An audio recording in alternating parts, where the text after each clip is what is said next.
नमस्कार. कवितेचं नाव आहे कुंभारासारखा गुरु. कुंभारासारखा गुरु नाही रे जगात. कुंभारासारखा गुरु नाही रे जगात. वरी घाली तो धपाटा, वरी खाली तो धपाटा. आत आधाराला आत. आधी तुडवी तुडवी, आधी तुडवी तुडवी, मग हाते खुरवाळी. ओल्या मातीच्या गुळांना येईल आकृती वेगळी.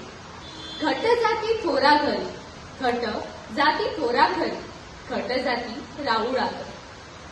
कुणी चढून बसतो, कुणी चढून बसतो गाव गौरीच्या मस्तकी. कुणी मध्यपात्र होतो रावराजांच्या हस्तकी. आवळ्यातली आग, आवळ्यातली आग नाही पुन्हा आठवत. कुणी पूजेचा कलश, कुणी कोळसाचं माठ. देता आकार गुरुने ज्याची त्याला लाभे वाट. देता आकार गुरुने ज्याची त्याला लाभे वाट. घट पावती प्रतिष्ठा, घट पावती प्रतिष्ठा, गुरु राहतो अज्ञात. धन्यवाद.